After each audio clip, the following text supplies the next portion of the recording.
Dear Father in heaven, Lord, we thank you for this beautiful Sabbath day that you've given us and for the bread that we have been fed so far this morning, or whatever time of the world on this Sabbath it may be.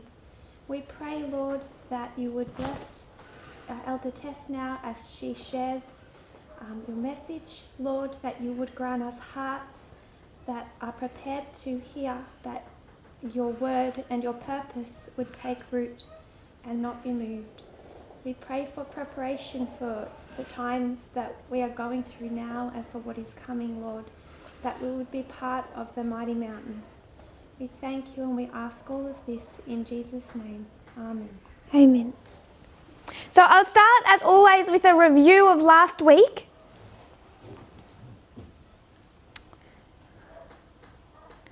Really, of what we've done until now. We've been comparing ancient and modern Israel.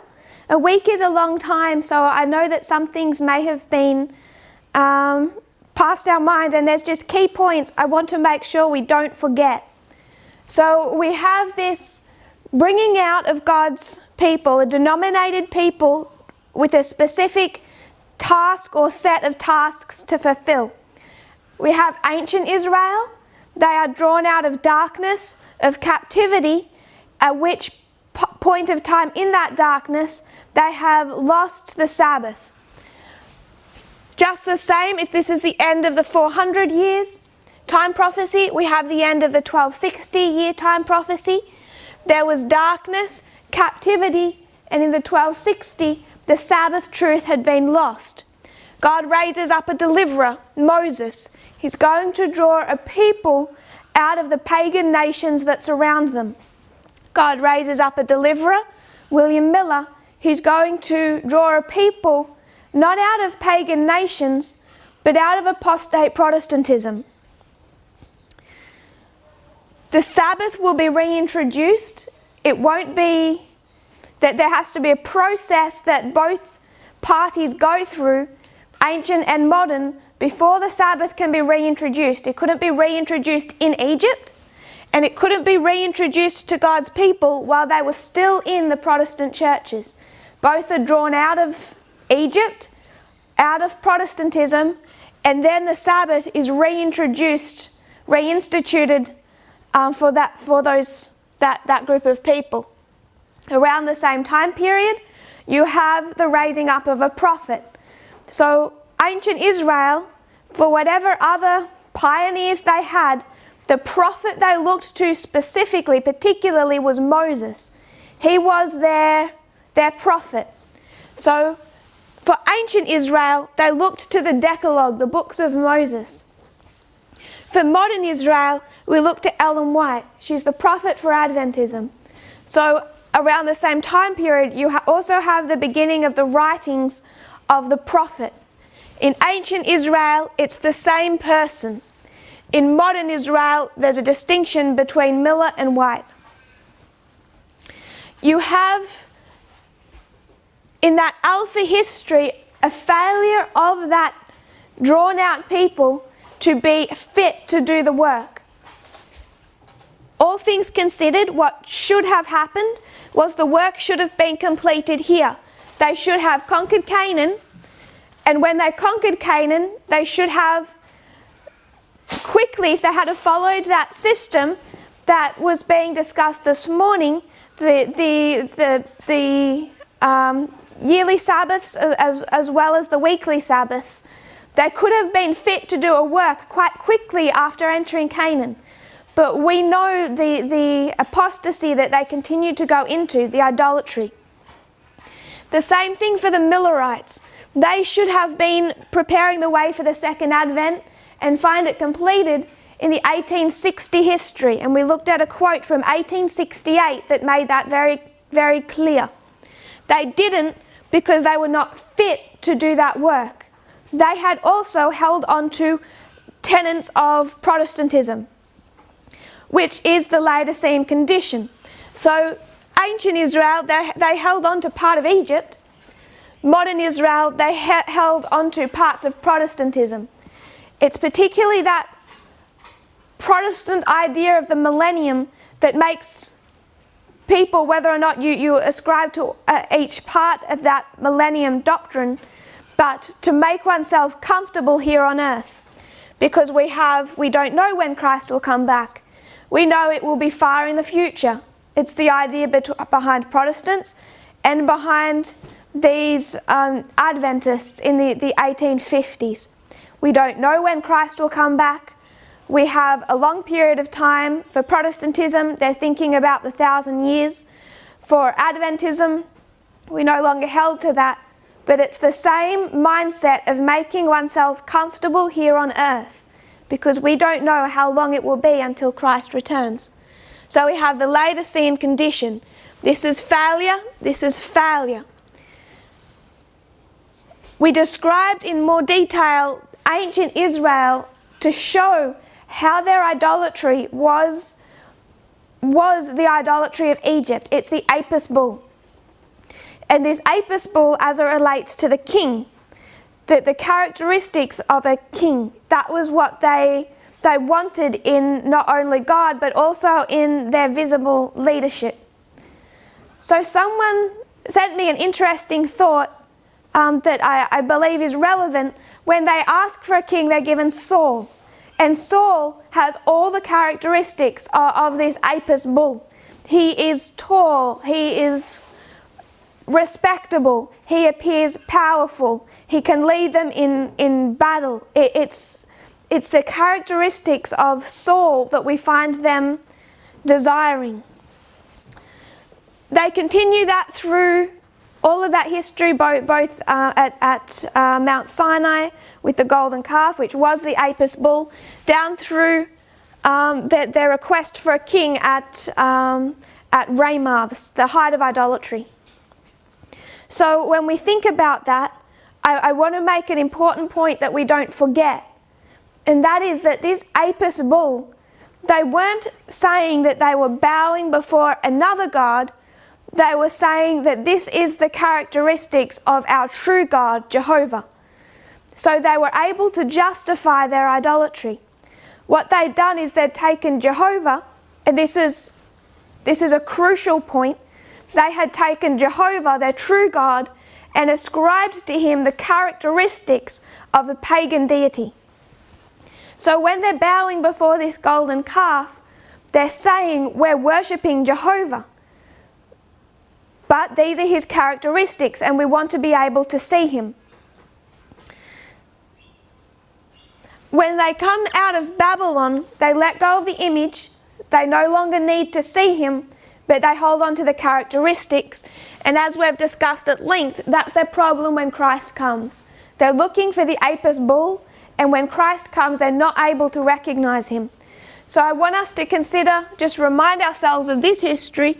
When Christ comes, he's going to re-educate them through the teaching of parables. And parable teaching is to take literal, to build a spiritual application. So, a shepherd, literal, is God. A sheep is you. So it's taking a literal story or a literal picture or a literal history, a literal culture, and making a spiritual application. And that is his cure for their misunderstanding about the nature of their king. So I just wanted to take us to Desire of Ages. Desire of Ages 2:11.3. In this whole section, I'll put sources down here.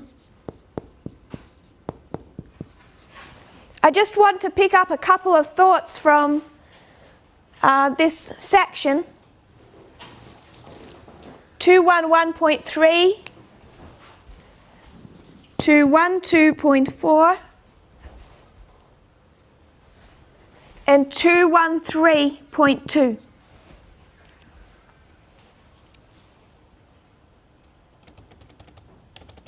This is where Jesus is dragged before the Sanhedrin on the charge of Sabbath breaking.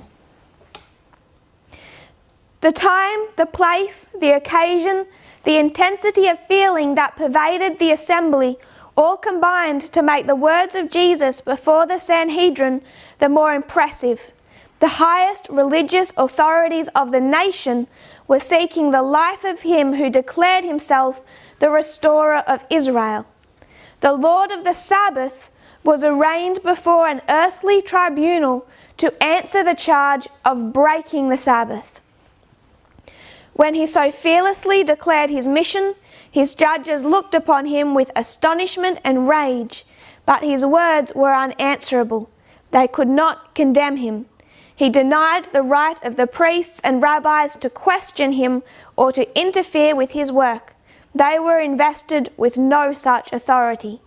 Their claims were based upon their own pride and arrogance. He refused to plead guilty of their charges or to be catechized by them. So, over when you get to this history, the Omega history, what are the Pharisees holding to? The Sabbath. That's what makes them particularly a peculiar people. So down in this history, that they don't see themselves as having anything in common with Egypt or Babylon or Rome. They are the special people, the people drawn out and separated from these nations. After coming out of Babylon, they built walls between themselves and these other nations. They saw themselves as being the peculiar covenant people. And a major part of that was that they had the Sabbath truth, the Sabbath that had been given to them to honour and protect. So when you come down to the Omega history, is the Sabbath the testing question? No, it's not the testing question. Was there any danger of the Jews breaking the Sabbath in this history?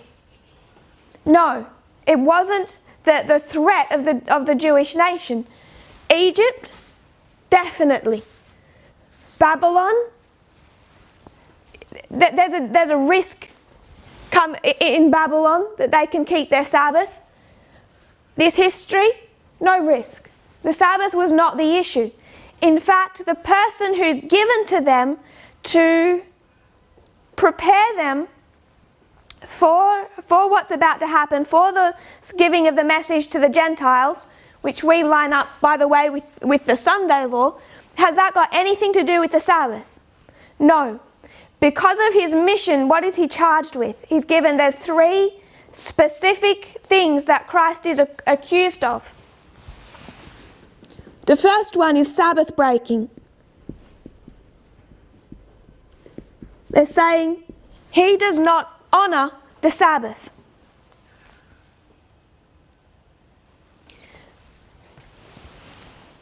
The second one is that he dishonours the prophet. We're given a prophet. Ancient Israel has a specific prophet, and he's accused of dishonouring the writings of Moses, the prophet. The third one is of sedition. And what is the charge of sedition? Sedition is the accusation of creating a political movement that is opposed to certain political governments. Being a political movement opposed to the government of the glorious land. So I want us to be aware these are the 3 accusations that come against Christ in a history when the Sabbath is not their danger or their test. Does that stop when they go to the Gentiles? Does that stop them making the Sabbath a testing prerequisite of baptism? No. 34 AD, when they go to the Gentiles, if one of those Gentiles is to be baptized, what do they have to accept and keep? The Sabbath. There's no change in the position or the belief of the honouring of the 7th day. But still he faces this accusation of Sabbath breaking. Continuing to read that quote. They would receive a false teacher because he flattered their pride by sanctioning their cherished opinions and traditions. But the teachings of Christ did not coincide with their ideas. It was spiritual and demanded the sacrifice of self. Therefore, they would not receive it. They were not acquainted with God, and to them his voice through Christ was the voice of a stranger. Because Christ did not bring a message that agreed with their cherished opinions and traditions, then they rejected him, while at the same time they would accept a false teacher who sanctions their cherished opinions and traditions. Because they're not acquainted with God, they cannot recognize Christ. It's the same rewording of the same issue we've discussed before. They don't understand the kingdom. They have cherished opinions and traditions about the kingdom, so they cannot recognize the king. Christ says, "Had you believed Moses, your prophet, ye would have believed me, for he wrote of me. But ye believe not his writings, how shall ye believe my words?" So even though they cherish this prophet, they are the descendants of Abraham and Moses. These are their fathers. They cherish them, they lift them up. It was Christ who had spoken to Israel through Moses. If they had listened to the divine voice that spoke through their great leader, they would have recognized it in the teachings of Christ. Had they believed Moses, they would have believed him of whom Moses wrote. We've already made this point before. I'm just labouring over it. Where in the writings of Ellen White do you have her discuss the danger of vaccines and the danger of the Illuminati? The danger of these secret societies that are united behind every earthly government? You don't find them. They don't exist. These ideas we do not find in the writings of our prophet. Just the same as the ideas of the Pharisees, what they held on to, you could not find in the writings of Moses. These are their cherished opinions and traditions that have been accepted as a part of our faith, as if they were the writings of our prophet. But they are not there. And because he does not reinforce and sanction these cherished opinions and traditions, he is accused of dishonouring the prophet, breaking the Sabbath, and being a political movement opposed to the government of the glorious land. You know, I'm making a direct compare and contrast. What this movement is currently accused of is of being against the Sabbath, not because we don't require it for baptism, not because when we go to the Nethinims, to the world at the Sunday law, we won't insist on the keeping of the Sabbath, but because we don't see it as the great test of the history of the 144,000. Just as it wasn't at the end of ancient Israel, it isn't at the end of modern Israel. Because we do not hold to that tradition, we are accused of breaking the Sabbath. We're accused of dishonouring the prophet, Ellen White, because of how we read and understand her writings, the same way Christ was accused of dishonouring Moses, and also of being a political movement opposed to the government of the glorious land.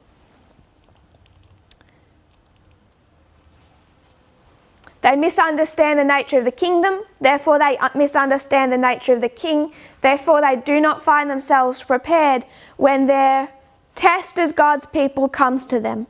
The exact same history is being repeated with modern Israel.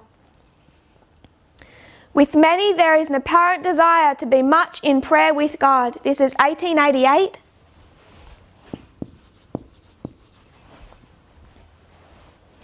(1687), paragraph 1. Note, this is in 1888. With many there is an apparent desire to be much in prayer with God, and yet when the word comes from the Lord, they are startled into resistance, and they exclaim against it and the messenger, as did the Jews. So they exclaim against the message and the messenger, just as did the Jews in ancient Israel, saying, "He is tearing away the very pillars of our faith." In their blindness, they do not comprehend what constitutes the pillars of our faith. So this is the 1888 history. And Ellen White is facing an accusation in the 1888 history that she is dishonouring the Sabbath. The reason that they're facing that accusation is because of the doctrine of righteousness by faith. 1888, externally, it's all about Sunday laws, blue laws in the United States.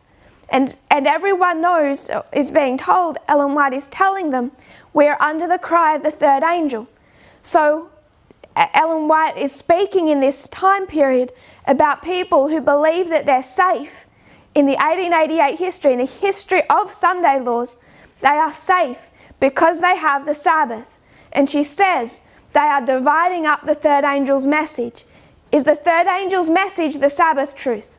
Yes, but not only. The third angel's message constituted multiple truths, and when they accepted the Sabbath and rejected other elements of the third angel's message, they're in a false sense of security. She said they will fall. So even in the history of Sunday laws, there is more than the Sabbath truth. And that brings against those bringing those other truths the accusations of dishonouring the Sabbath and tearing away the pillars of our faith.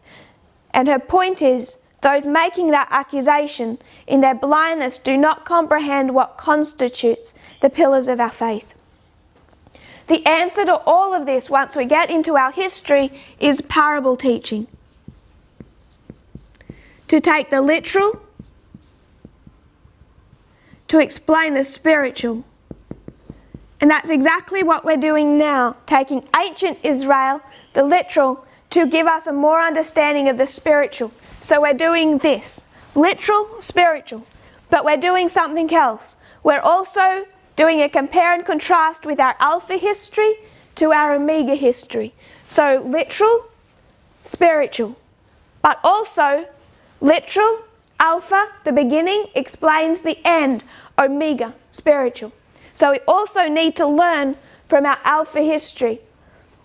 From September last year, I have spent much time on the end of ancient Israel and explaining the fractals within that history, the two calls for the church, then the call for the world, the whole Gospels into the book of Acts explaining the history before they go to the Gentiles.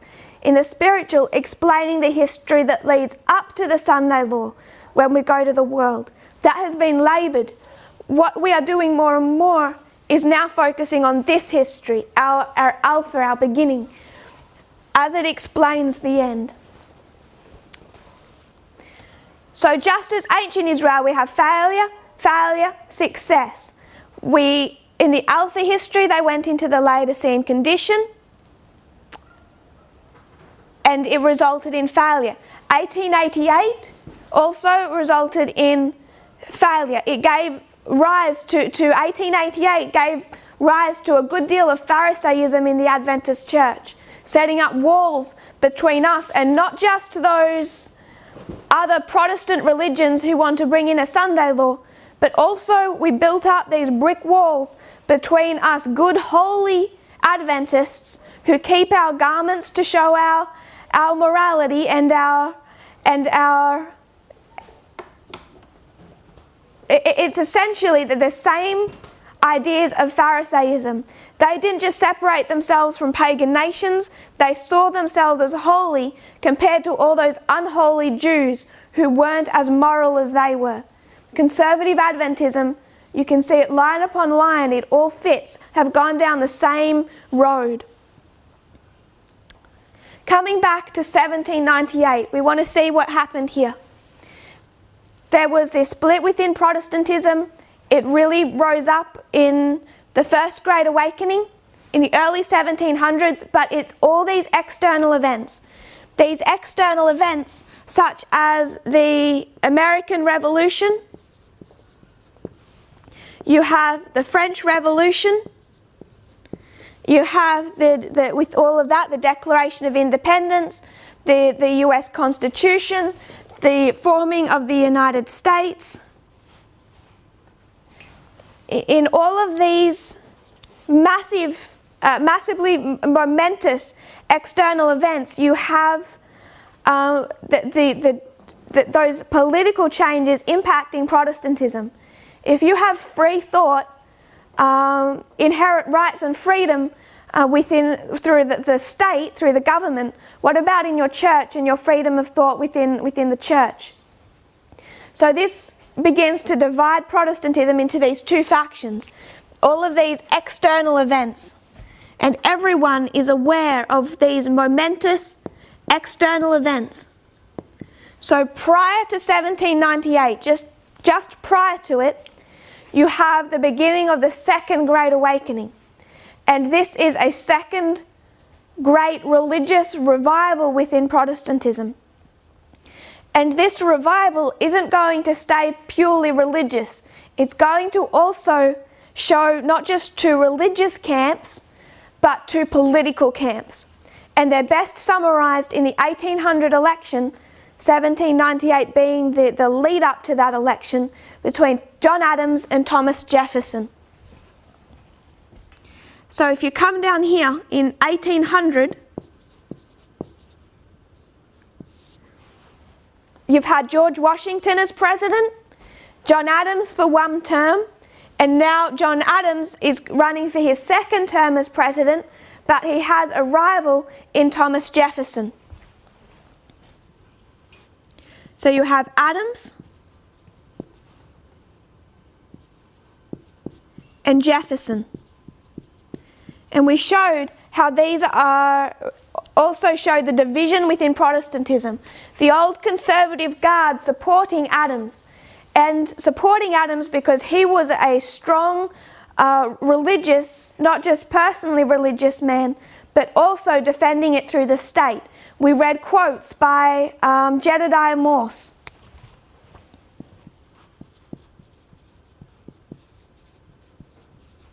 Explaining how that the United States was as Israel. So Israel came out of Egypt, found freedom. The United States found freedom from Great Britain. So they saw themselves as being in that dangerous period just after finding freedom. Israel from Egypt and the United States from Great Britain. So this kind of conservative thinking, what they were doing, as we described, is they're taking a literal story and making a literal story.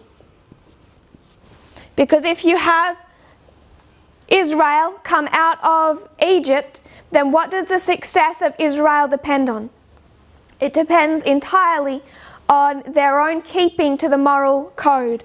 They have to keep the Saturday Sabbath. If they don't keep the Saturday Sabbath, what's going to happen to the nation?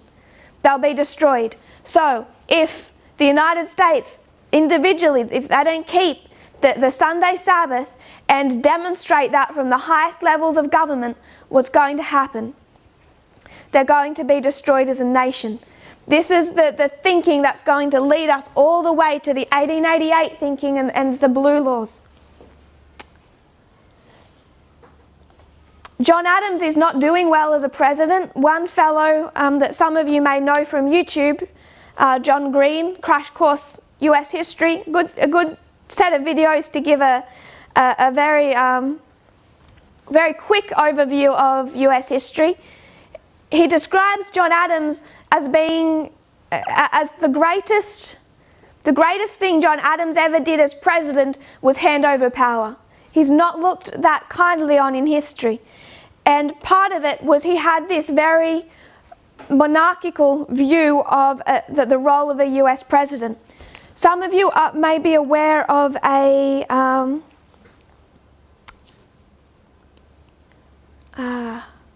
what's his name? They've made a musical on him. Hamilton. Hamilton. Some of you may be aware of Hamilton. What was his first name? John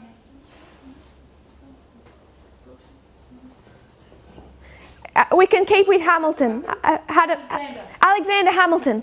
Mind blank. Alexander Hamilton he's on the US $10 bill. Obama wanted to have him removed and replaced on the $10 bill. But he has become people have such a renewed interest in him in the last few years, they scrapped those plans and they've kept him on the bill. Alexander Hamilton was one of the founders. He formed the Federalist Party. So if you look at John Adams, this is the Federalist Party. Thomas Jefferson is the Democrat-Republican Party. This election, this 1800 election, is the first election in the United States when you have two formed political parties running candidates. So the very first election where you see the same dynamic as you would expect to have today. So you have John Adams and Thomas Jefferson. Behind John Adams is this fellow Alexander Hamilton, who's become quite famous. And Alexander Hamilton surely viewed the success of the United States as needing a very strong presidential power. He wrote most of the Federalist Papers. So it's just an interesting bit of history, what happened in this election. John Adams, he was so unpopular by now because of what he did in 1798, the Alien and Sedition Acts. These two sides, this Federalist side, as opposed to the Democratic Republicans, one of the things that divides them is their allegiance to foreign powers. The Federalists supported Great Britain.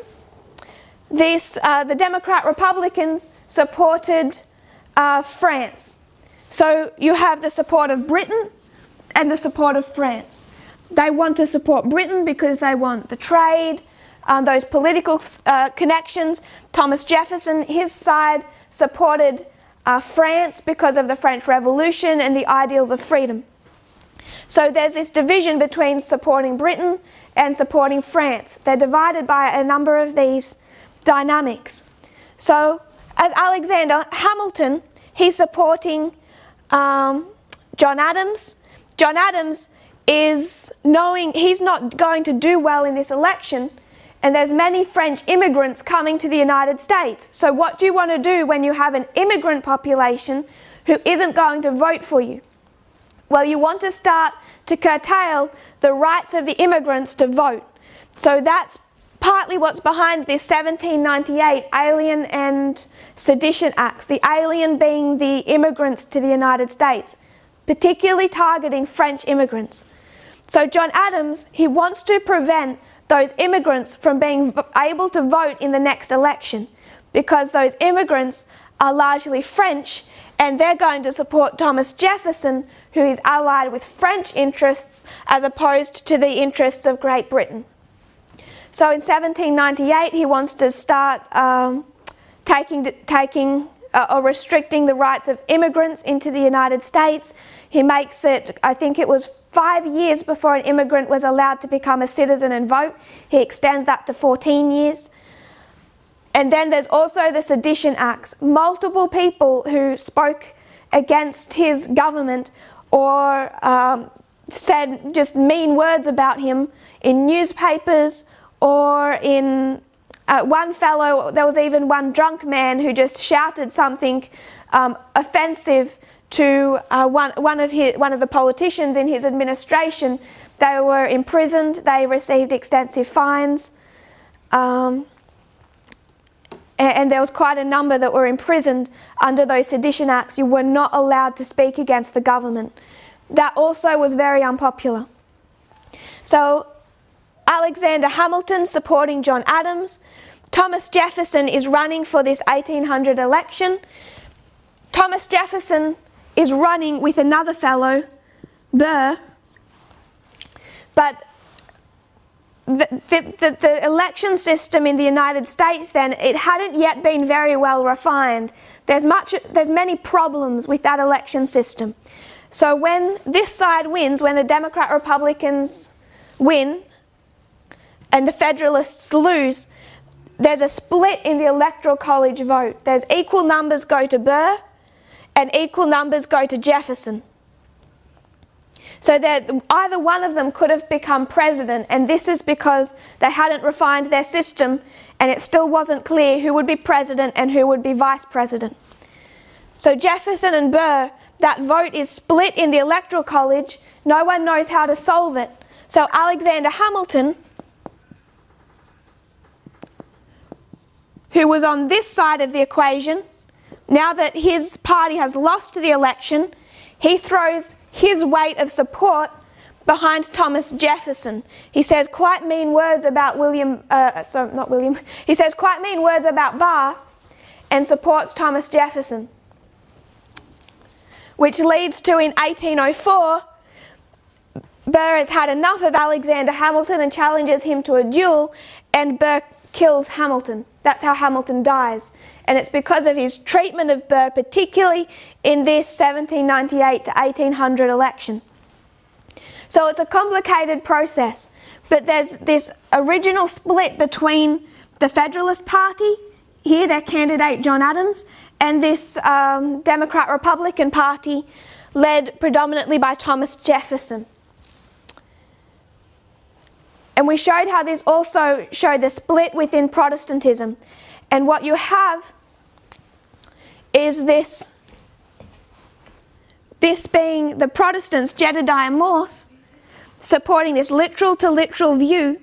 They see Jefferson as being this anti-God, atheistic power that is essentially satanic, and they subscribe to him the conspiracy theory of the Illuminati, that he is part of the Illuminati. And because Hamilton was being quite mean to John Adams, they also say Hamilton's part of the Illuminati. So you can see how they've created, Jedediah Morse has created this deep state. He's saying it doesn't matter what political party you belong to. Hamilton is part of the Illuminati, and Thomas Jefferson is part of the Illuminati. That's why he says the Illuminati is based in the home state of Hamilton and the home state of Thomas Jefferson. It's essentially the idea of a deep state. There aren't these two political parties. Instead, you have this entrenched deep state behind them, which is essentially satanic, however you want to use the word satanic. It's against the government and the will of God. And our only hope is John Adams.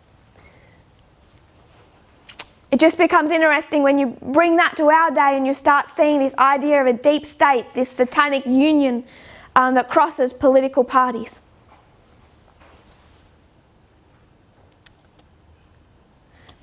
This literal to literal interpretation leads Jedediah Morse to make the astounding claim that the success of the nation depends on the enforcement of morality, including in 1798, he's already saying including the enforcement of Sunday keeping in the United States. This literal to literal interpretation, they're also using conspiracy theories. This idea of a deep state that is essentially behind the scenes satanic.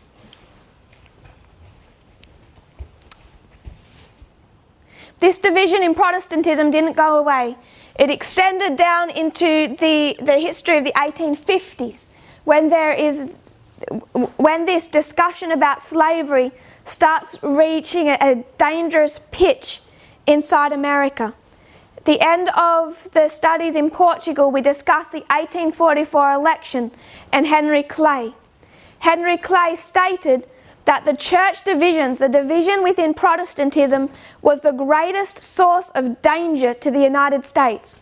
What this senator is saying, this senator who was one of the two candidates for the 1844 election, he's saying the greatest source of danger, the greatest threat that the United States currently then faced was the split within Protestantism.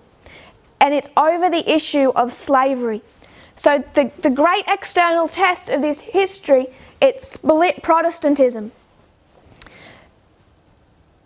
Before 1844, the Methodist Church was the largest organisation in the United States outside of the federal government.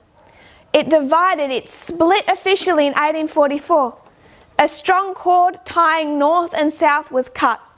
94% of southern churches belonged to one of the three major bodies that were torn apart. Suddenly, in a religious sense, the South was set adrift from the Union. So the churches split between North and South before the states split between North and South. Civil War Times Illustrated explains that the church divisions helped crack America's delicate union in two. By severing the religious ties between North and South, the schism bolstered the South's strong inclination towards secession from the Union. It helped bring about a breakup in the national political parties, which splintered into factions, and the shattering of the parties led to the breakup of the Union itself. The divided churches also reshaped American Christianity. Important new denominations such as the Southern Baptist Convention formed, and Christianity in the South and its counterpart in the North headed in different directions. Southern believers who had drawn on the literal words of the Bible to defend slavery increasingly promoted the close, literal reading of Scripture. So what is the South doing? The same methodology as used by Jedediah Morse. It's the literal to literal reading of Scripture. Israel comes out of Egypt. You have to enforce morality. John Adams was the candidate who they had hope in doing that. He didn't succeed to do that. Israel goes into the promised land. It is instructed by God to practice slavery. Literal to literal interpretation. This article is recent. It's just an online article. It says only 9 years ago were Southern and Northern Presbyterians reunited. So it's only in our lifetime that Presbyterians reunited, about 125 years after the end of the Civil War. And few observers expect reunion between Northern and Southern Baptists. American Christianity continues to feel the aftershocks of a war that ended 125 years ago.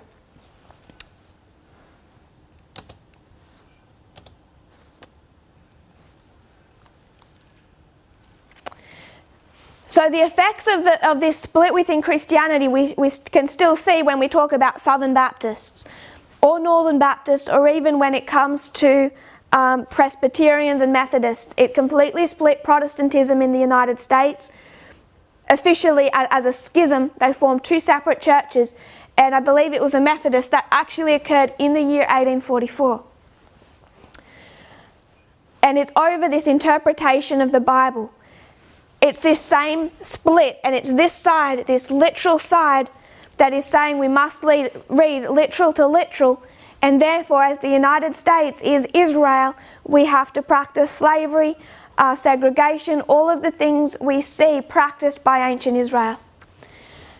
I want to quote Jedediah Morse's son, Samuel Morse, the I believe co-inventor of the telegraph system, the Morse code, or the Morse code. To quote Jedediah Morse's son, in the 1850s, Samuel Morse became well known as a defender of slavery, considering it to be sanctioned by God. This was a position held by many Southerners and others. In his treatise, An Argument on the Ethical Position of Slavery, he wrote, "My creed on the subject of slavery is short. Slavery per se is not sin. It is a social condition ordained from the beginning of the world for the wisest purposes, benevolent and disciplinary, by divine wisdom. The mere holding of slaves, therefore, is a condition having per se nothing of moral character in it, any more than being a parent or employer or ruler." So Jedediah's son, Samuel Morse, he continues the exact same methodology as he becomes a defender of slavery in the 1850s. And his explanation of it was designed by God, by divine wisdom, all the way back from the beginning of the world, heading down through ancient Israel to the time of Noah. This is the thinking of the South. It is a literal to literal interpretation of Scripture. And we understand that Ellen White and our pioneers, but not just Ellen White and our pioneers, a whole branch of Protestantism disagreed with that literal to literal interpretation and stood on the right side of the slavery question.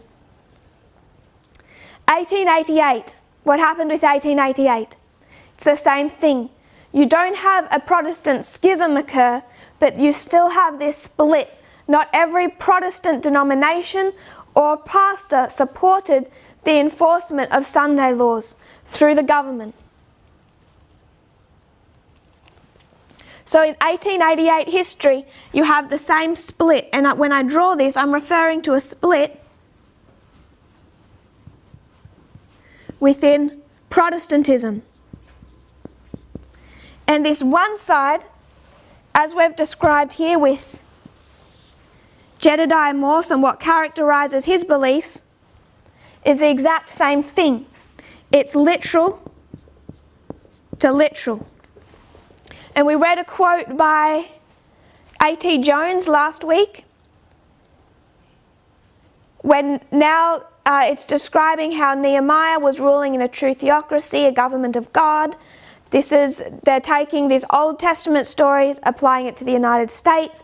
The United States must be a government of God. The law of God was the law of the land. And God's will was made known by the written word and by the prophets. Therefore, the argument that the Sunday Law, National Sunday Law Union is presenting is that ancient Israel is the pattern for modern Israel. He says the preachers are the successors of the prophets. A.T. Jones breaks this down. The government of Israel was a theocracy. The will of God was made known to the ruler by the prophets. So for ancient Israel, you have a king, and the king is told what to do, what to enforce by the prophets, who are instructed by God. And if the king disobeys, what happens to the nation? Destruction. So when you bring that down to modern Israel, you have the president, and now it's not, they don't call them prophets.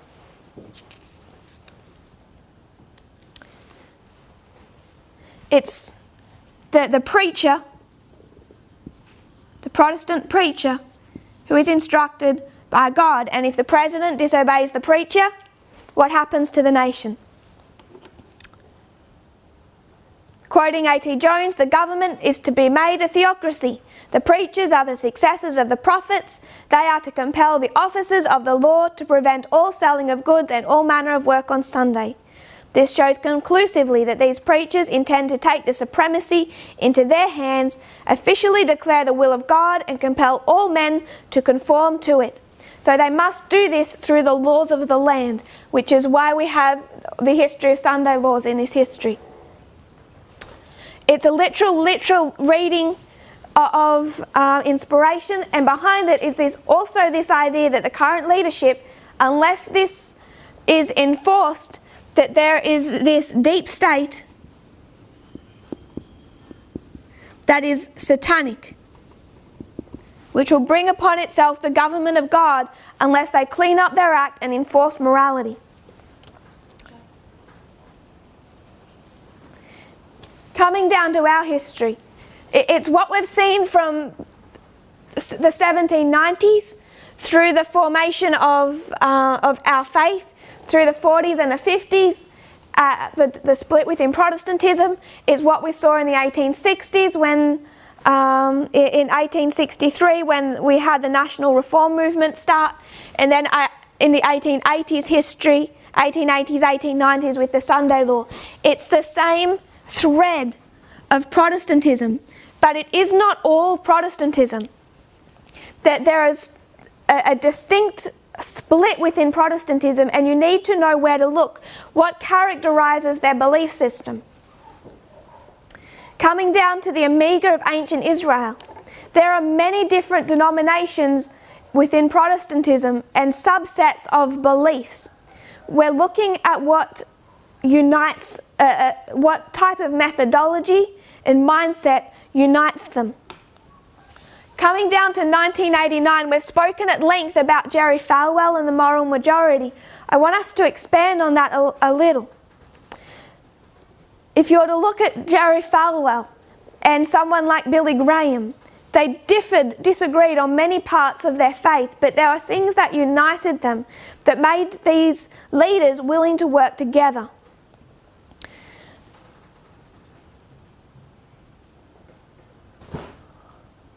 What I want to discuss coming down into 1989 history is dominion theology. This is a type of theology that grew out of the 1960s and 70s. So I'm going to do quite a bit of reading now I'm going to define dominion theology, and then I'm going to go to an article that was read the first Zoom meeting that we had. We had a Zoom meeting that was not taped. I'm going to go back and read through the same article that was read then, so I'm sorry for the repetition for those who were part of that meeting. To define dominion theology, this is just the Wikipedia article for dominion theology. Dominion theology is a group of Christian political ideologies that seek to institute a nation governed by Christians based on their understandings of biblical law. Extents of rule and ways of achieving governing authority are varied. For example, dominion theology can include, it names a few, but the label is applied primarily towards select groups of Christians in the United States. They can be theologically diverse, and it lists a number of them. We're going to look at one particular one today that has gained a lot of power, and that is the New Apostolic Reformation. Most of the contemporary movements labelled dominion theology arose in the 1970s from the religious movements asserting aspects of Christian nationalism. So it's this belief back here, led by Jedediah Morse, that the United States, like Israel, is a Christian nation. So you have a Christian nation. Continued through the issues in the 1850s, 60s, slavery, 1888, the same thing. It's literal to literal, it's Christian nation. It's the same, it's the mindset that's behind dominion theology. The United States is a Christian nation, and you've already picked up on those words, how they see. They go back to the Mosaic law. They see a nation governed by Christians based on an understanding of biblical law. So, depending on what commentator you hear speak on this, I listened to one who gave, it was only a few minutes long, and he made an interesting point. He wasn't a promoter of dominion theology. He was opposed to it. But this is just the Christian version of Sharia law. If you think of an Islamic state, all that an Islamic state will do is say that we have these writings and we should make sure that the Islamic law, that the religious laws through Islam are enforced by the state. They wish to see a political government instituting and enforcing Islamic law. That's the definition of Sharia law. All of this is it's just, if you can take that understanding of Sharia law and what some Islamic countries are doing and attempting to do, bring that to this issue, it's the identical thing. It's the idea of a nation governed by Christians based on their understandings, not of Sharia Islamic law, but of biblical law. So, if you're a proponent of dominion theology in the United States, Islam and Sharia law are not this dangerous, it's not just this dangerous infiltration of this church-state union. It is your direct competition, because you want what they want. It's just they will promote Islam, you will promote Christianity, but they are in competition. And we're going to particularly discuss the New Apostolic Reformation that began in the 1970s. This is all part of the same stream of which we have discussed the moral majority and Jerry Falwell. In fact, the head of the moral majority, a man who's named as the head of the moral majority, who was not Jerry Falwell, he actually began part of this. So I want to expand on the history of what led up to 1989. So prior to 1798, there's all these external events. And within these, at the same time as these external events are being observed, Protestantism is taking note of these external events, and it's creating an interest in what books of the Bible. There's a Protestant revival and a awakened interests in the books of Daniel and Revelation, in what they call the apocalyptic books of the Bible. So we have a reformation within Protestantism. As they're observing external events, they turn to the books of Daniel and Revelation, and it creates this second great awakening prior to 1798 and leading into that history. I want to read now from an article of The Atlantic called "Waiting for the End."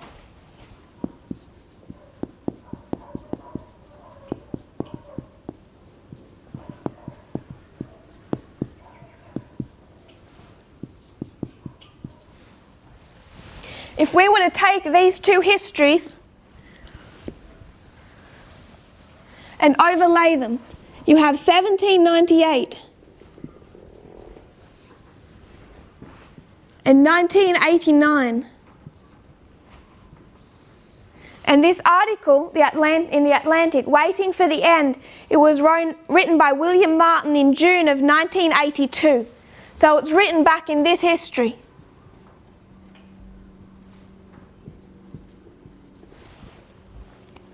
So this is an old article, nearly 38 years ago. He says, "The world as we know it is coming to an end. Not because some general or madman will push a button and reduce our planet to poisonous ash."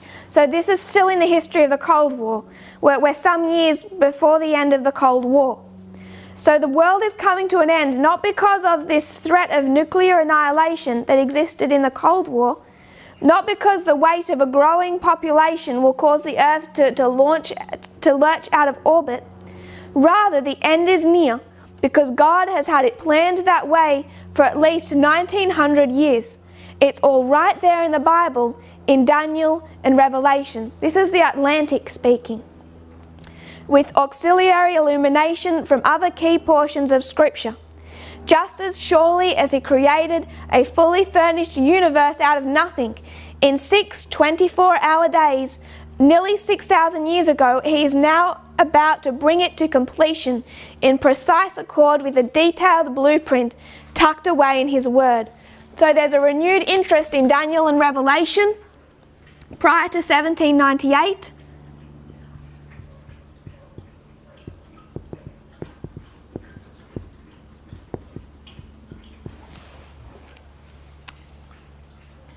And there was before 1989.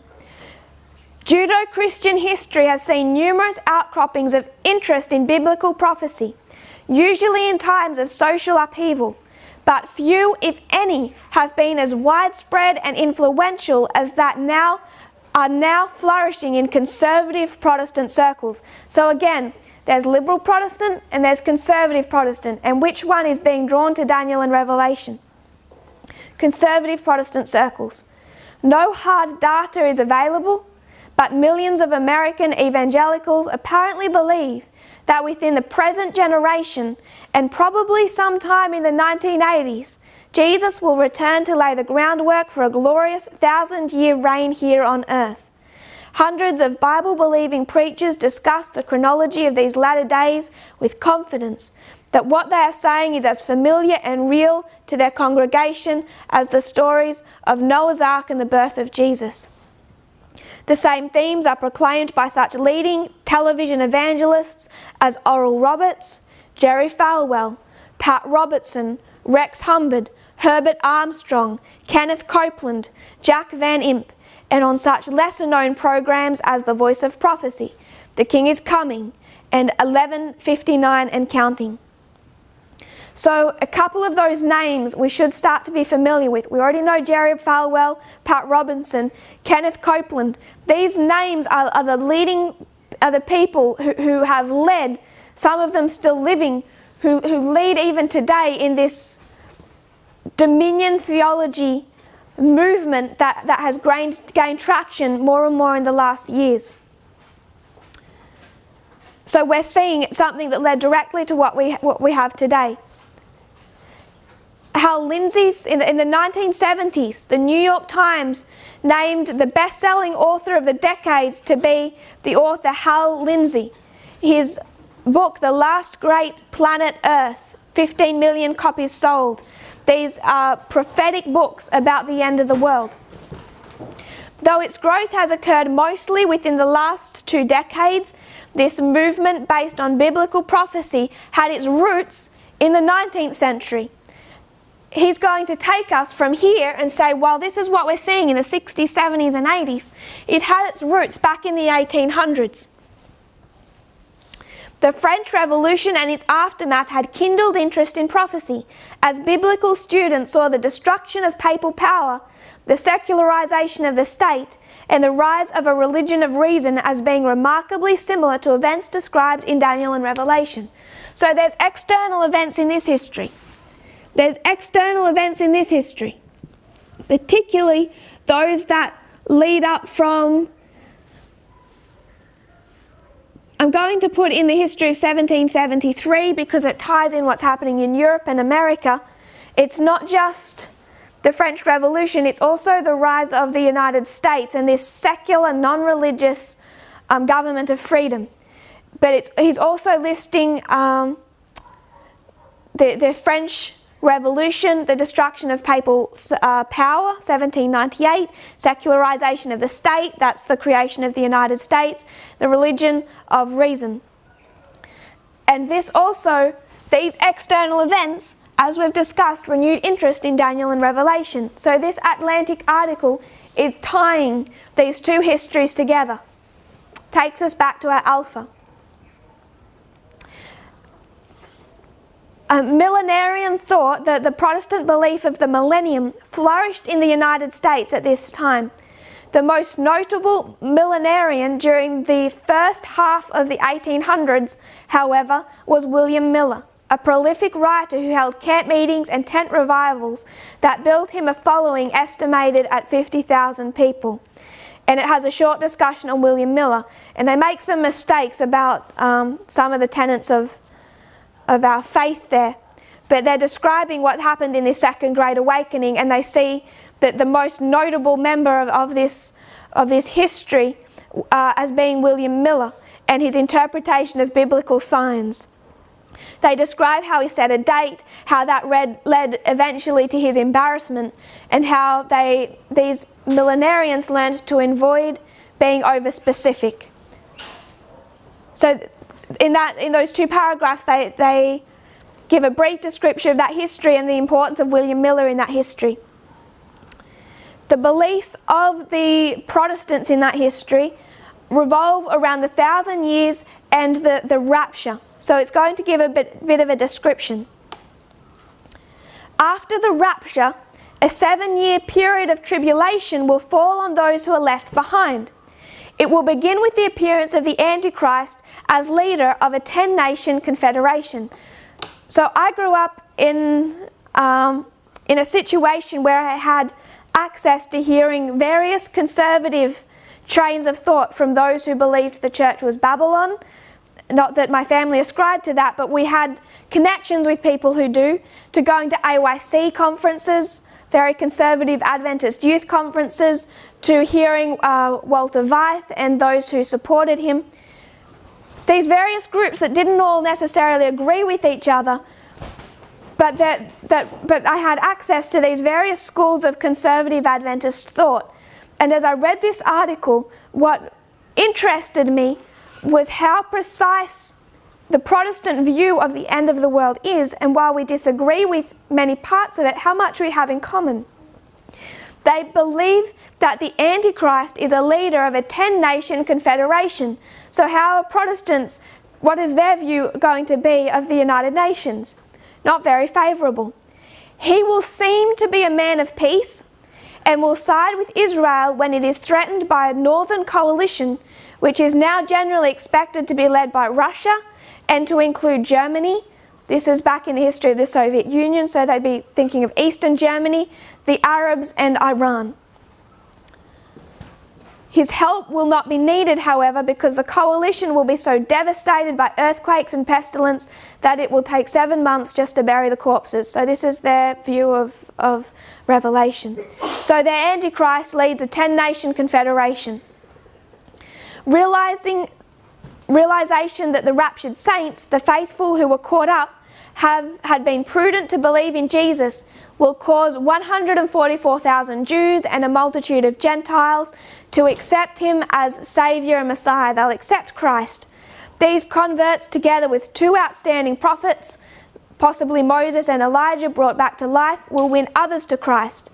Unfortunately, these new Christians will be marked for persecution by the Antichrist, who by this time will have begun to show his true colours. So the Antichrist leads a 10-nation confederation. He seems to be favourable he seems to be peacemaking, a good person. But after the rapture, as there is this great work of reformation, the forming of the 144,000, this Antichrist, the leader of this confederation, will begin to show his true colours and will begin to persecute the converts. He will enter into Jerusalem and desecrate it, essentially. And then you have natural disasters and the plagues. The Antichrist will seek total control over humanity by requiring that every person wear a mark or a number, probably 666, in order to buy or sell. Those who refuse to accept the mark of the beast will be slain or will risk starvation because they cannot buy food. Those who accept it will burn forever in hell. At this point, the Antichrist will be joined by the false prophet, a religious leader associated with Babylon, often identified in prophetic circles as the Pope. It then discusses the assembling outside Jerusalem for an assault on the holy city. Christ returns in glory. You have the Battle of Armageddon. The Antichrist and the false prophet will be slain, thrown into a lake of fire, Satan bound in a bottomless pit for 1,000 years. With Satan out of the way, the saints will enjoy 1,000 years of peace. At the end of this period, in a kind of last sporting gesture, God will give Satan one more chance to work his evil ways, and the Prince of Darkness will tempt and win millions of people who became Christians during the 1,000 years. There will be one final battle before Satan and all unbelievers will join the Antichrist and the false prophet in the lake of fire. There are quite a few parts of that coincide with conservative Adventist teaching, especially as you think of how the Protestants have such a distrust of the United Nations, of globalism, of what they see as being this confederation of nations. Since premillennial doctrine holds that deterioration in economic, political, domestic and moral spheres will precede the second coming, many evangelicals, unsurprisingly, have felt that the end of the age is near. The most important catalyst of the current boom in prophecy studies, however, has unquestionably been the political restoration of the nation of Israel. The 1917 Balfour Declaration, which permitted Jews to settle in Palestine, 1917. The formal establishment of the State of Israel, May 14 of 1948. The date of which, according to Hal Lindsey, the prophetic countdown begin. So they're tracing the formation of the nation of Israel. 1917, 1948. But Israel cannot simply be in Palestine, but they must have control of Jerusalem as well. This came to pass in 1967 at the conclusion of the Six-Day War. So 1917, 1948, and finally in 1967, that last piece of the puzzle regarding Israel falls into place. And now from 1967 forward, these conservative Protestant circles studying the books of Daniel and Revelation can see that the end is near. So many pieces of the puzzle seem to have fallen into place that premillennial believers display enormous confidence in their interpretative ability. So they're seeing external events, just as we saw the external events from the history of 1773 to 1798 in Europe and the United States. Now these Protestants are seeing the external events, earthquakes, volcanoes, famine, Russian aggression in Afghanistan, the Afghanistan war, China's emergence as a world power, the rise of OPEC, the revolution in Iran, threats against Israel, unrest in Latin America, weakness of the dollar. So they're seeing things that we were meant to see. We were meant to see the Afghanistan war, the 10-year Afghanistan war, 1979. We were meant to see the revolution in Iran, 1979. These are signs for Adventists to see, to prepare us for the end, just as they were to see 1798 and the fall of papal power. Millerites were to look back on 1798 and see the external events, the rising of the lamb-like beast, the fall of the papacy. We were meant to see these external events, but we're not the only ones seeing them. And then what else do these Protestants see? Increases in abortion, explicit sex on cable television, gay rights parades, threats to the perceived morality of the United States. Now they're in trouble. Because if the end of the world is coming, and America is a Christian nation, the new Israel, the glorious land, which we also agree with, then what does the hope of the United States depend on? The success of the nation? The enforcement of morality through the government.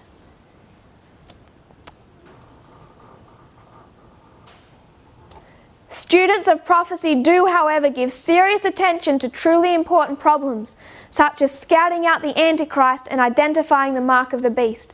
So prior to 1989, these Protestants are trying to identify what is going to be the Antichrist and the mark of the beast. This is where their methodology becomes very important for us to identify. The consensus view of the Antichrist is that he will be a Satan-supported, charismatic czar who will institute and enforce a political and economic dictatorship so complete that buying or selling will be impossible without his authorization, symbolized by some form of 666 on the hand or the forehead. The 10-nation confederation that will serve as his power base is widely identified as the common market. So it's tying into this new economic system that was growing in the 60s and 70s. The 10-nation confederation, whose giant computer complex in Luxembourg is said to be nicknamed the Beast, so there's the introduction of computers. Many are appalled at rumours that in a cashless and checkless society, economic transactions will require that each of us be assigned a number consisting of 3 sets of 6 digits to be invisibly tattooed on our hands or our foreheads. I just want us to not lose what we're doing here. This is Protestant thinking back here, preparing for the mark of the beast.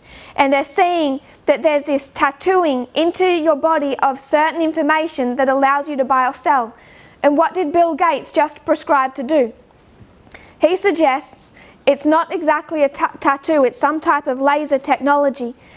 Bill Gates is suggesting a type of technology that would imprint a mark on a human being that would give them certain identifying characteristics. It would put their information into their bodies, and that information could impact whether or not that person is able to work. For example, Bill Gates is looking at society post-COVID-19, and he's saying, in the society post-COVID-19, how will we know if we're safe?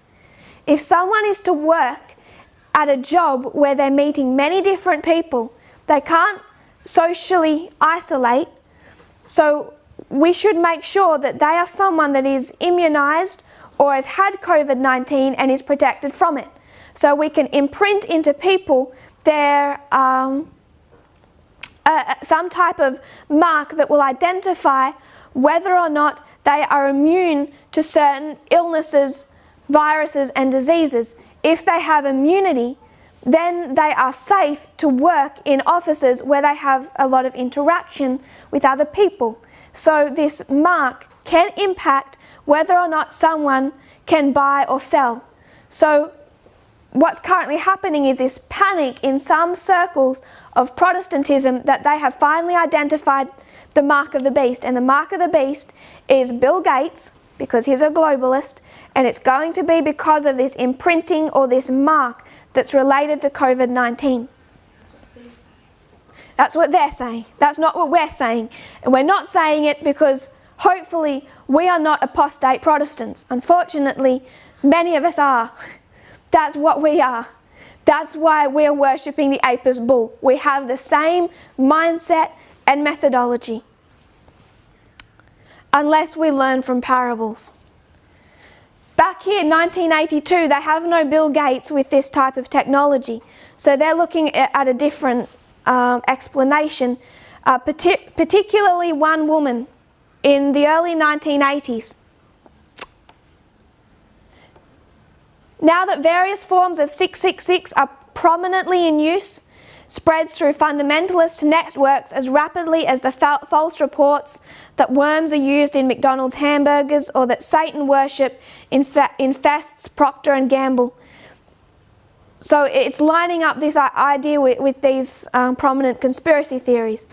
But the most widely known collection of such information is Mary Stuart Relfe's books, When Your Money Fails, The 666 System is Here, and she wrote a number of other books, but these are the two key publications that were written in the early 1980s. So this is Mary Stuart Relfe. And I want us to consider the methodology that she uses. She's seeing the mark of the beast, this restriction on buying and selling through this new system that's being set up. It's being spread through globalism. And how does she back up her claims that the end times is here? Her claims is that there is a deep state. And it's satanic in its origin and satanically led. And you can know it is how? Using her examples. She'll bring up for you, she'll put before you a slideshow and she'll show you these documents and these photographs to show that Olivetti, Leah Siglia, NCR Computer Systems, Bosswork Gloves, Scotty Fertilizer, McGregor Clothing and Shirts made in communist China, shoes made in Italy, parts for Caterpillar tractors have all been found bearing 666 on their product code. So she's going to say, look, if you just look at my slideshow, you will see that all of these from different countries, from different companies, are all bearing satanic symbols, satanic logos. She will go take you to their product codes. It's through these symbols, she will say, this can't be a coincidence. You go to their product codes, you keep seeing 666. That must be an indication that they're all working together behind the scenes. They're all in union and it's a satanic deep state. Sears, J.C. Penney, Montgomery Ward are said to use computer programs that call for 666 as a prefix. The ominous number reportedly is also used by the World Bank, the IRS, Medicaid, the Selective Service. I hope you're identifying the methodology that she's using today and seeing its exact counterpart in the methodology used by those such as Walter Veith and Conservative Adventists. She's taking you apart, showing you these strange, if I was to use Walter Veith's type of language, isn't this interesting? How can this be explained? And he doesn't answer his question, he leads you to his question as if it's a thought in your own mind. How can it be? This doesn't make sense. It must be the evidence of a deep satanic state. So this is back in 1982. So she's going to show that she identifies the Antichrist as being Anwar Sadat, the president of Egypt.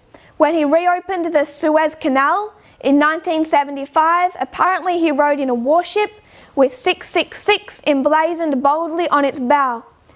Apparently tanks built for President Carter's Secret Service force were stamped with 666, as were metric rulers widely distributed in the United States during 1979. some perhaps to school children who were using an elementary algebra book entitled 666 Jelly Beans. In Israel, she writes 666 is used as a prefix for Arab-owned vehicles, overseas telephone calls, and the national lottery, as part of a deep state effort to educate, prepare and condition the Jews to accept 666, which will be the number of their false Messiah and the Antichrist and his world government system. What's the threat? A one world government run by a deep satanic state.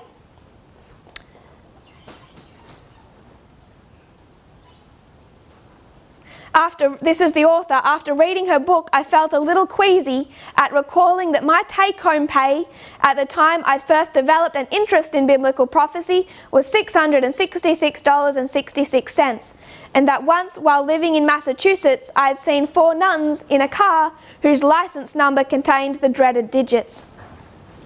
We have to think about the methodology and where it's coming from. Is apostate conservative Protestantism where we want to take our methodology from?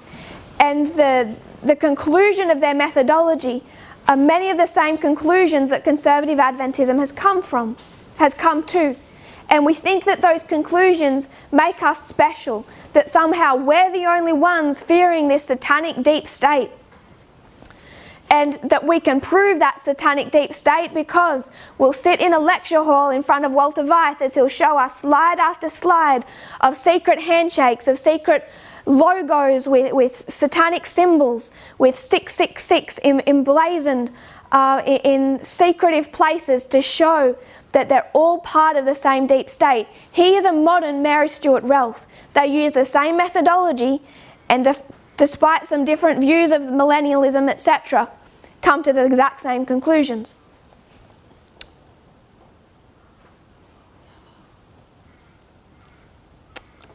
They started looking for the Antichrist. Mary Stuart Relfe believed it was Sadat of Egypt. That became difficult after his assassination, so they found others. They believed Henry Kissinger, because if they used their numerological system to investigate his name, they could attribute his name to being equal to the number 666. Strangely enough, none of these conservative Protestants seemed particularly concerned about Ronald Wilson Reagan. Ronald 6, Wilson 6, Reagan 6. He is the 666. But somehow when they come to him, this methodology doesn't apply. Why? Because he's their man.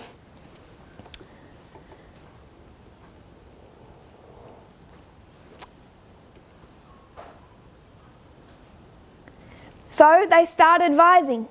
We're about to enter the time period of the Antichrist. You can see it through these secretive symbols. You can see that this confederation is united. So we're going to soon have difficulty to buy or sell once the mark of the beast comes. So Mary Stuart Relfe and others started recommending move to the country, erect a shelter, plant a garden on a small plot of land outside the city, set aside a bag of silver coins for every member of the family. So they start preaching country living, get out of the cities, plant a garden.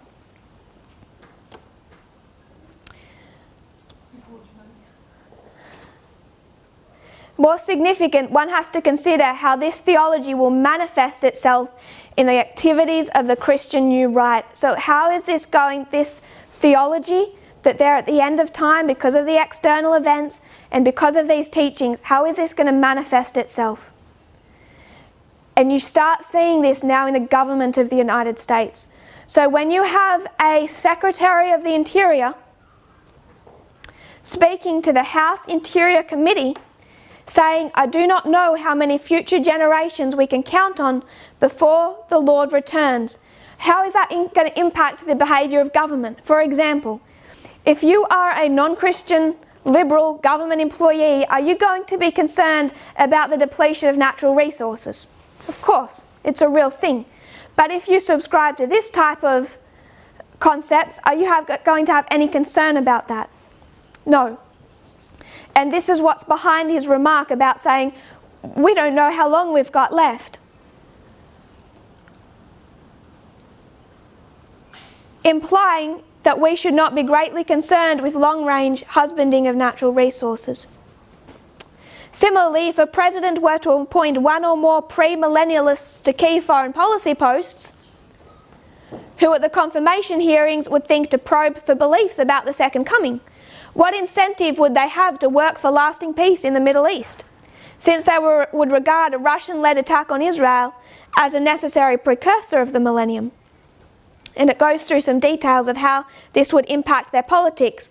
And if we remember some of those names that we read earlier, particularly Ralph Drollinger, he believes only a Christian can work in government, because only a Christian, a conservative Protestant with these beliefs will have the right attitude to take to those posts, including these of dealing with foreign nations. They then go into the methodology applied. When the literature of these premillennialists are written, they will use all types of quotes from all types of sources and refer to all of them as being experts in their field. It's the same thing we see today when you'll have them quote Russia Today, one of their favourites, these types of sources, and refer to it as a reliable source. They never are able to discern between two streams of information.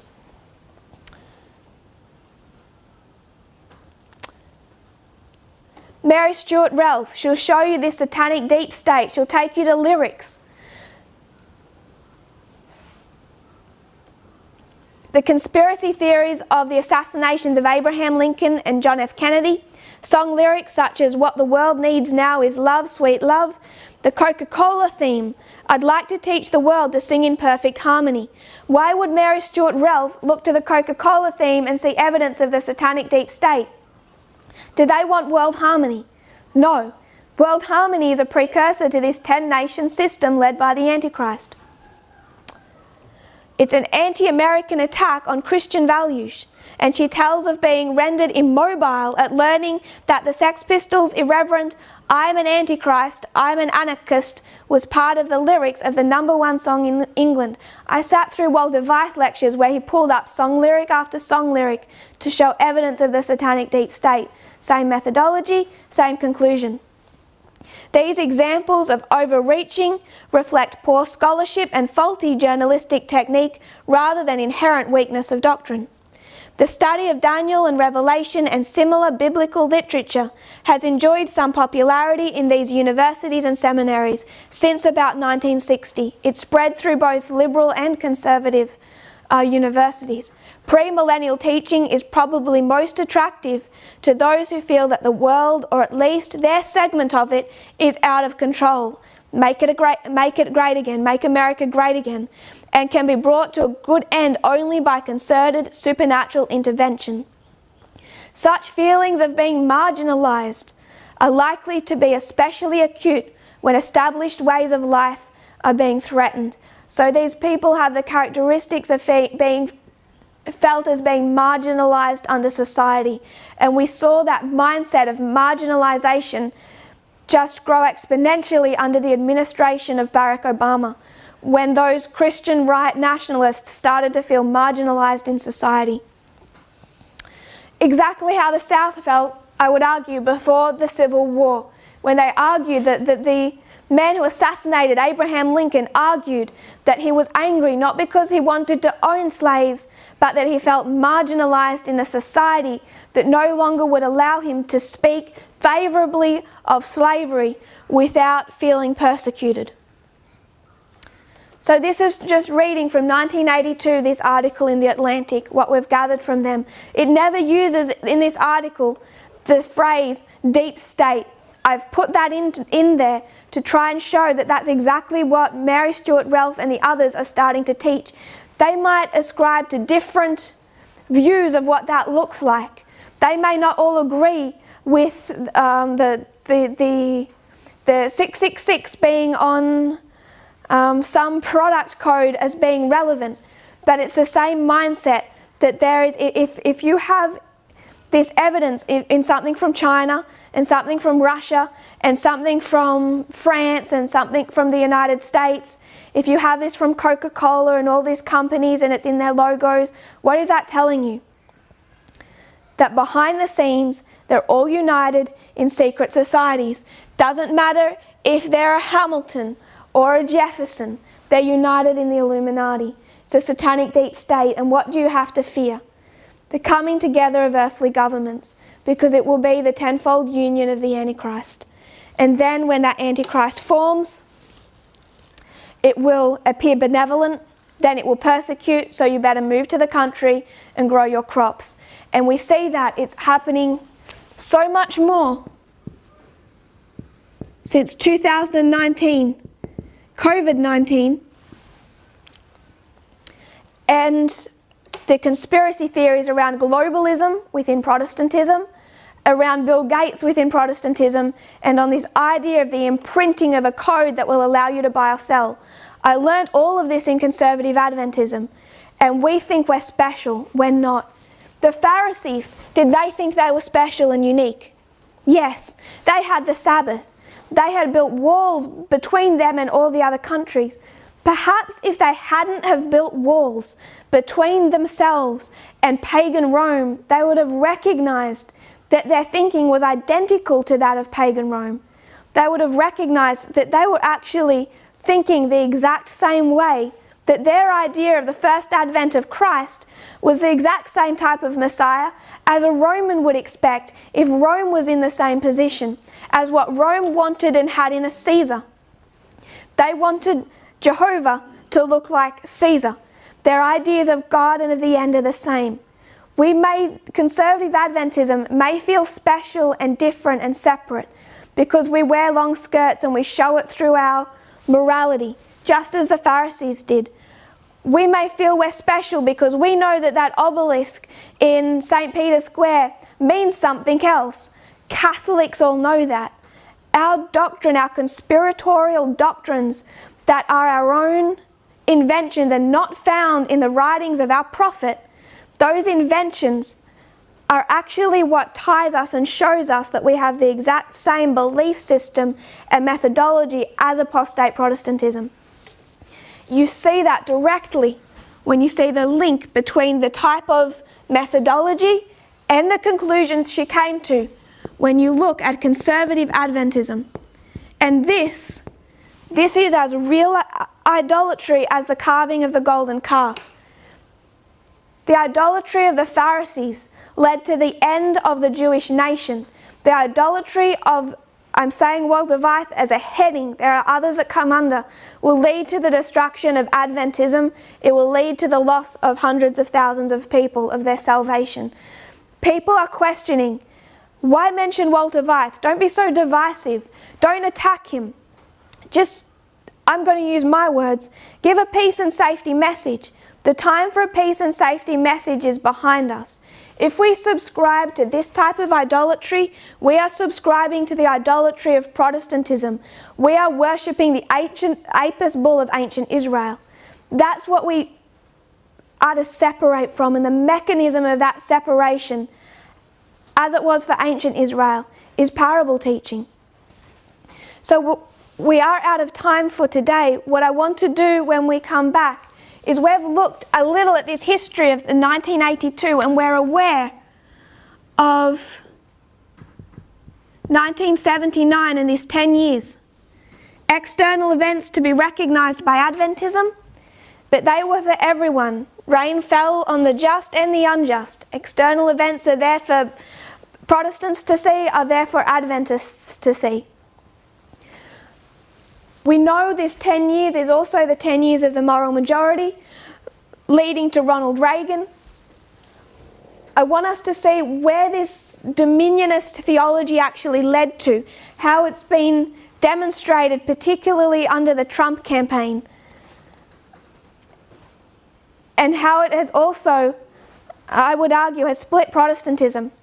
Something to think about. Could you fight against slavery in this history and remain a Protestant and reject Millerite doctrine? Yes. Did standing against slavery save you? No. 1888, Protestantism split.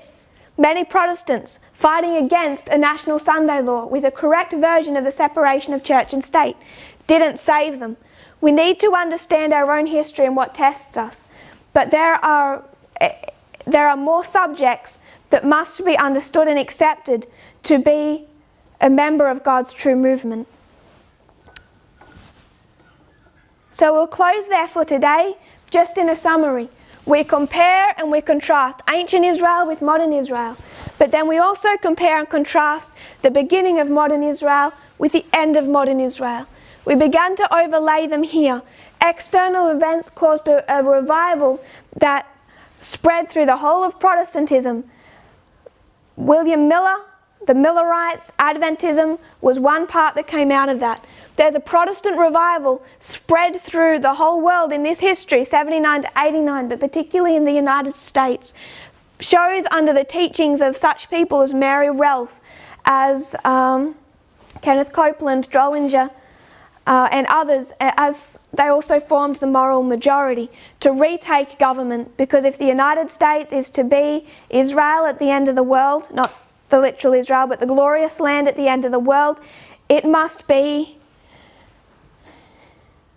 a Christian nation. Literal to literal interpretation. That's what we're finding today. And the point I'm trying to drive home is that Adventism is not safe. Just as Israel thought it was separate and thought it was safe from paganism, so modern Israel thinks they're safe from Protestantism, and we're not. Those walls have shielded us from seeing that we are the same. We have the same idolatry. If you kneel with me, we'll close in prayer.